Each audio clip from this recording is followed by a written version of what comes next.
Hello everyone, welcome to IFS students. आज हम लेके आए हैं एनालिसिस फॉर बायोकेमिस्ट्री। बायोकेमिस्ट्री हमारा एक बहुत ही इंपॉर्टेंट टॉपिक है। यहाँ से बहुत सारे क्वेश्चंस तो बनते ही है, बट ध्यान रखना है कि आपको जो ये पेपर है बायोकेमिस्ट्री का, ये आप लोगों को बहुत जगह पे काम आता है। आपके जितने भी और टॉपिक्स है, सेल बायोलॉजी, मोल बायोलॉजी, टेक्निक्स है, सब जगह पे हमको बायोकेमिस्ट्री बहुत काम आती है। सो लेट्स हैव अ लुक कि बायोकेमिस्ट्री से कितने क्वेश्चंस पूछे गए हैं, क्या टॉपिक जरूरी है, क्या आप स्किप कर सकते हो। आई डाउट यहाँ पे कुछ है जो आप स्किप कर सकते हो, और क्या किस पे आपको ज्यादा ध्यान देना है, कहाँ आपको लर्न करना है, कहाँ पे कैसे क्वेश्चंस आते हैं। Let's have a look at all these questions. तो ये जो है, ये हमारा एनालिसिस है फॉर द बायोकेमिस्ट्री। पहली बात तो ये कि हमने इसको डिवाइड किया है इन दीज टॉपिक्स। जैसे कि आप देख सकते हो, पहले हम बात करने वाले हैं about the structures, atoms, molecules की बात करेंगे। उसके बाद में एसिड, पीएच, बफर, सॉल्यूशंस, वहां से क्वेश्चंस आते हैं। थर्मोडायनामिक्स है।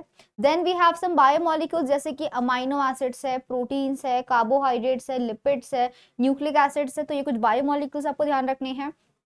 फिर आता है हमारा एंजाइम्स, और बहुत इंपॉर्टेंट पार्ट है हमारा मेटाबॉलिज्म, जिसमें बहुत सारे पाथवेज आते हैं। And we have divided the separate topic that is for the vitamins.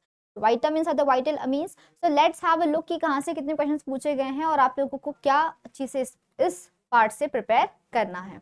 तो बच्चों, अगर हम बात करते हैं, हमारा जो पहला पार्ट है that is the structure of atoms, bonds, interactions. तो आप देख सकते हो यहाँ से बहुत ही रेयरली क्वेश्चंस पूछे गए हैं, है ना।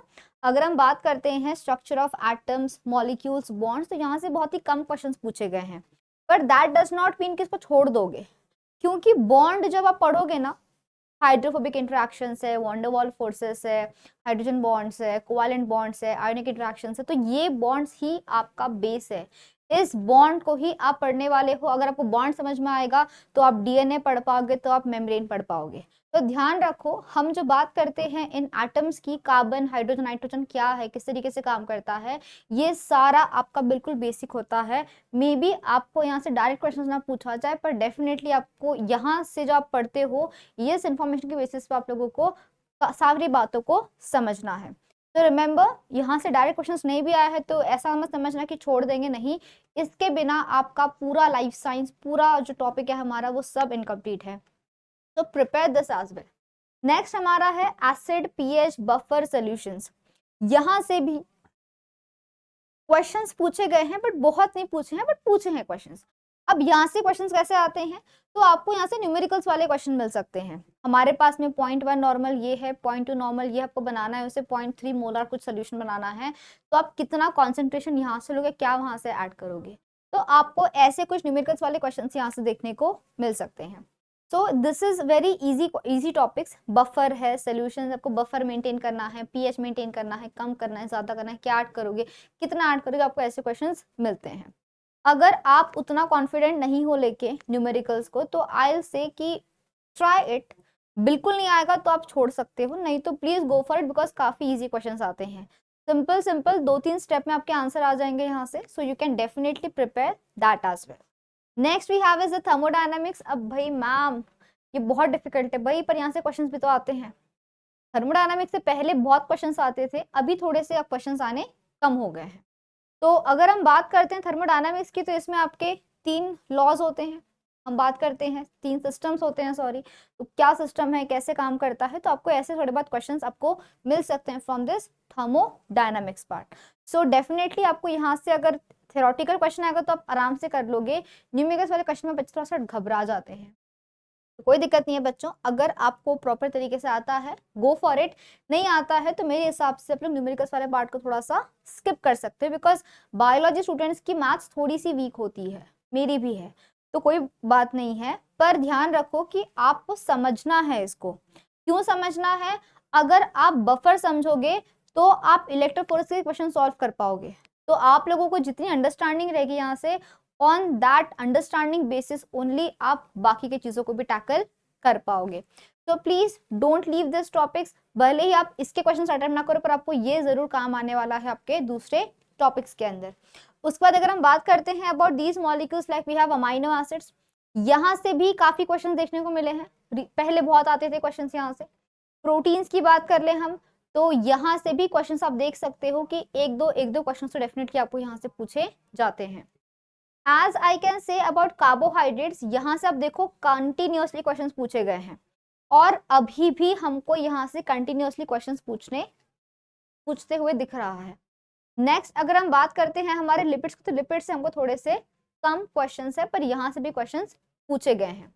तो अगर हम बात करते हैं बायोमोलिक्यूल्स की, अमाइनो एसिड्स है, प्रोटीन्स है, कार्बोहाइड्रेट्स है, लिपिड्स है, तो ये सारे क्या करते हैं, ये सारे होते हैं हमारे बायोमोलिक्यूल्स और इनका भी बहुत इंपॉर्टेंट रोल रहने वाला है। ये जो रहते हैं ये आपको हेल्प करते हैं, अगर आपने सपोज अमाइनो एसिड समझ लिया तो आपको हेल्प आता है बच्चों ये जब आप लोग प्रोटीन सिंथेसिस पढ़ोगे, आपको पता है अमाइनो एसिड्स क्या होते हैं। जब हम लोग मेम्ब्रेन स्ट्रक्चर की बात करते हैं, जब आपको हम ये बताते हैं कि प्रोटीन फोल्ड हो रहा है, अल्फा हेलिक्स अंदर जा रहा है, 20 अमाइनो एसिड का स्ट्रेच होना चाहिए, क्यों होना चाहिए, unless and until you understand the properties of amino acids आप कुछ भी नहीं कर पाओगे। अनलेस एंड अंटिल आपको नहीं पता है कि अमाइनो एसिड्स क्या है, प्रोटीन्स क्या है, फोल्डिंग क्या है, आपको पूरा मेम्ब्रेन सिस्टम, उसमें के पंप्स, आपको कुछ भी समझ में नहीं आएगा। फॉर दैट पर्पस डेफिनेटली आप लोगों ने इसको पढ़ना है। अगर हम बात करते हैं कार्बोहाइड्रेट्स की, तो यहाँ से भी आपके काफी क्वेश्चंस आते हैं। सेल वॉल क्या बना होता है, होमोपॉलीसैकेराइड कौन सा है, हेट्रोपॉलीसैकेराइड कौन सा है, किसको ब्रेक करके क्या मिलता है, और आपके जो मेटाबॉलिक पाथवेज है they all start with carbohydrates only, तो डेफिनेटली ये उसके लिए जरूरी है। और अगर हम बात करते हैं लिपिड्स की, तो हमारा जो पूरा मेम्ब्रेन सिस्टम है, पूरा मेम्ब्रेन बना होता है लिपिड की बाइलेयर से, तो लिपिड्स से भी आपके काफी सारे क्वेश्चंस पूछे जाते हैं। तो ध्यान रखो बच्चों कि हमारे जो टॉपिक्स है, अमाइनो एसिड्स है, प्रोटीन्स है, कार्बोहाइड्रेट्स है, लिपिड्स है, ये हमारा बेस है। इसके बेसिस पे आपकी पूरी सेल बायोलॉजी, पूरी मोल बायोलॉजी जो है इन्हीं पे डिपेंडेंट है। सेम फॉर द न्यूक्लियोटाइड्स, अगर आपको पता है प्यूरिन्स क्या है, पिरिमिडिन्स क्या है, what is double bond, what is triple bond, mutation आने से हम क्यों बोलते हैं कि there is some kind of transversion और ट्रांजिशन म्यूटेशन। अरे आपको अगर बेस ही नहीं पता होगा तब कैसे बॉन्ड्स बता पाओगे। तो ध्यान रखो बच्चों कि ये हमारे बायोमोलिक्यूल्स के जो टॉपिक्स है ये आपको समझना बहुत जरूरी है, बिकॉज आपकी पूरी मोल बायो, पूरी सेल बायो, पूरे टेक्निक्स मेथड्स वाला पार्ट जो है वो इन्हीं पे डिपेंडेंट है। Next we have is the enzymes. अब एंजाइम्स देखा जाए तो यहाँ से भी आपके रेगुलर क्वेश्चंस है, 3 क्वेश्चंस, 1 3 2 2 2, आप देख सकते हो। ऐसा हार्डली कोई एक हाथ साल रह रहा है जब एंजाइम से क्वेश्चंस नहीं पूछे गए हैं, otherwise every year they ask you questions from enzymes. चाहे एमएम इक्वेशन हो या इनहिबिशन पे क्वेश्चन पूछ सकते हैं, या फिर आपको एग्जांपल्स पूछ सकते हैं कोई कि ये किस क्लास में आता है, किस कैटेगरी में आता है। तो enzymology is also a very important part in your syllabus. Enzyme समझ में आएगा तो आपको पूरा मेटाबॉलिज्म समझ में आएगा, आपको सारे पाथवे समझ में आएंगे, माइक्रोबियल मेटाबॉलिज्म समझ में आएगा। Because if you know enzymes, oxidoreductase क्या करता है, एटीपी सिंथेस क्या करता है, हाउ वी यूज एटीपी, तो उसके लिए आपको बहुत जरूरी है सारे एंजाइम्स, उनकी प्रॉपर्टीज, उनके मैकेनिज्म्स को समझना। अगर हम बात करते हैं मेटाबॉलिज्म की, तो मेटाबॉलिज्म मतलब क्या, तो इसमें आपको सारे मेटाबॉलिक पाथवेज पढ़ने पड़ते हैं। ठीक है, यहाँ से आप देखो 3 3 5 4 4 2 5, तो yes metabolism is also a very very very very very important topic. ऐसा कोई साल नहीं होता है जब यहाँ से क्वेश्चंस ना पूछे गए हों। अगर यहाँ पे 0 इसका मतलब कि मे बी इस क्वेश्चन को हमने माइटोकॉन्ड्रिया कहीं और प्लेस कर दिया होगा, बट ध्यान रखना metabolism is a very important topic. आपके कुछ ही पाथवेज है, glycolysis cycle, TCA cycle, electron transport chain, ये 3 तो हमारे बेसिक्स है। इसके अलावा आपको पढ़ना पड़ता है beta oxidation of fatty acids, gluconeogenesis पढ़ लो, ग्लाइकोजेनोलाइसिस पढ़ लो, ग्लाइकोजेनेसिस पढ़ लो, उसके अलावा यूरिया साइकिल पढ़ लो। अगर आपने ये भी गिने चुने पाथवेज कंप्लीट कर लिए प्रॉपर तरीके से तो आपको नंबर मिल जाएंगे। एचएमपी पाथवे वगैरह है, पेंटोस फॉस्फेट पाथवे जिसको हम बोलते हैं। तो we have some pathways in metabolism as well. कुछ पाथवेज आपके पढ़ते हो आप लोग in plant physiology as well. तो अगर आपके बेसिक्स पाथवेज क्लियर है तो ये आपको वहां भी हेल्प करता है, बिकॉज ग्लाइकोलिसिस है, हमारे अंदर हो रहा है, बैक्टीरिया में हो रहा है, ऑलमोस्ट सेम चीजें हैं। एंजाइम्स थोड़े बहुत बदलेंगे, स्टेप्स होगा कुछ। एनारोबिक है तो आपका एंड प्रोडक्ट चेंज हो जाएगा, एरोबिक है तो प्रोडक्ट कुछ और रहेगा, बट हमारे जो बेसिक्स रहेंगे वो बिल्कुल सेम रहेंगे। तो do understand and learn this metabolic pathways, because आपको यहाँ से डायरेक्ट क्वेश्चंस मिलते हैं। या तो इनहिबिटर्स एक्टिवेटर्स पूछ सकते हैं, या फिर दे कैन आस्क क्योंकि भाई किसके बाद में क्या चीज बन रही है, आपको वो सीक्वेंस देते हैं बहुत बार कि किससे क्या क्या हो रहा है, आपको ये बताना पड़ता है।